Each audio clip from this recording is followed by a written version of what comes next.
masih terhubung dengan putusan terkait Harvey Muiz yang diputus 6 tahun 6 bulan, padahal jaksa menuntut 12 tahun, begitu Pak.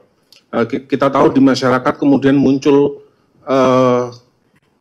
isu, muncul kontroversial dan kemudian menjadi desakan kepada pemerintah dalam konteks ini no viral no justice yang selama ini dipandang sebagai kontrol sosial atas munculnya ketidakadilan dan penegakan hukum yang tajam ke bawah tapi tumpul ke atas. Nah, dalam konteks ini kita tahu bahwa kemudian KJ melakukan proses etik dan sebagainya. Nah, ini kan seperti pemadam kebakaran, Pak.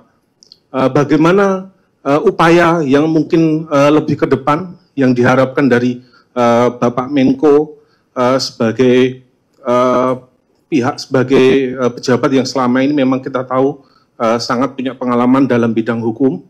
Nah, apa ada satu treatment khusus yang dilakukan agar tidak ada penegakan hukum yang seperti semacam itu, yang penegakan hukum yang memandang bulu atau tajam kepada rakyat kecil tapi tumpul, sehingga penegak hukum itu tidak menjadi pemadam kebakaran. Yang pertama bahwa Bapak Presiden sudah jelas di dalam arahnya kepada kita yang tergabung di dalam DES, pencegahan dan penanganan tindak pidana korupsi, bahwa penanganan terhadap tindak pidana korupsi harus tegas dan tanpa ragu-ragu. Nah, itu yang sedang kita kerjakan, dan sejak DES ini dibentuk, tadi sebagaimana yang telah disampaikan oleh Pak Jaksa Agung, ada 6,7 triliun rupiah yang sudah bisa diselamatkan. Uangnya ada dan sekarang ada di akun BRI.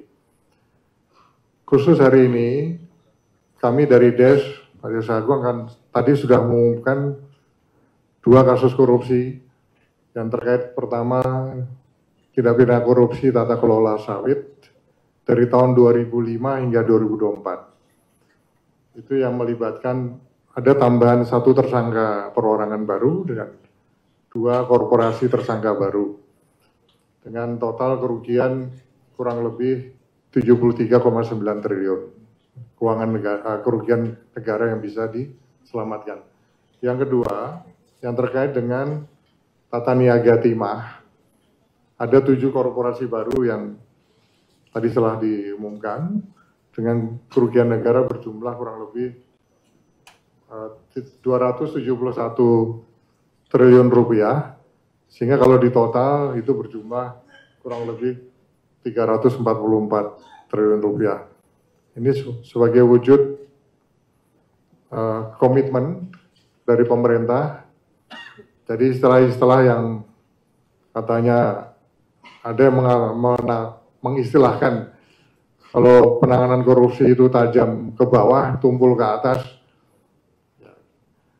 Tunggu saja, kita banyak nanti episode-episode berikutnya yang akan kita umumkan begitu. Ini baru awal ya, baru awal, hasilnya sudah spektakuler. Dan pemerintah berkomitmen untuk terus memperkuat langkah-langkah penegakan hukum yang semakin responsif dan memenuhi rasa keadilan masyarakat. Sehingga semuanya ada kepastian hukum dan memenuhi rasa keadilan masyarakat.